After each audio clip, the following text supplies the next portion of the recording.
The book of Jonah, chapter 1. Now the word of the Lord came to Jonah, the son of Amittai, saying, Arise, go to Nineveh, that great city, and call out against it, for their evil has come up before me. But Jonah rose to flee to Tarshish from the presence of the Lord. He went down to Joppa and found a ship going to Tarshish, so he paid the fare and went on board to go with them to Tarshish, away from the presence of the Lord. But the Lord hurled a great wind upon the sea, and there was a mighty tempest on the sea, so that the ship threatened to break up.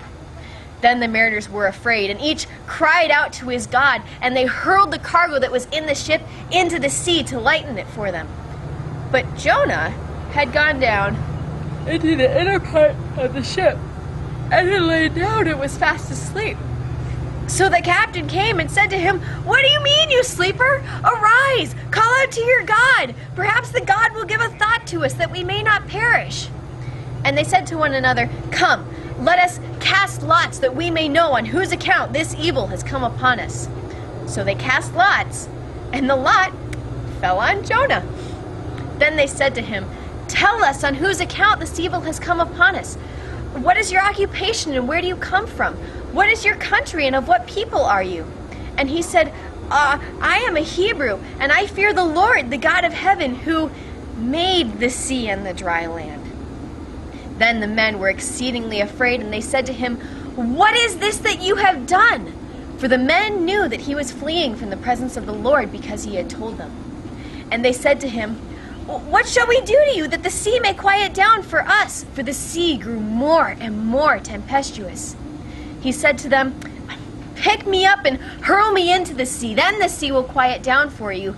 For I know it is because of me that this great tempest has come upon you. Nevertheless, they rowed hard to get back to dry land, but they could not. For the sea grew more and more tempestuous against them. Therefore they called out to the Lord, O Lord, let us not perish on account of this man's life, and lay not on us innocent blood, for you, O Lord, have done as it pleased you. So they picked up Jonah and hurled him into the sea, and the sea ceased from its raging. Then the men feared the Lord exceedingly, and they offered a sacrifice to the Lord and made vows. And the Lord appointed a great fish to swallow up Jonah, and Jonah was in the belly of the fish 3 days and 3 nights.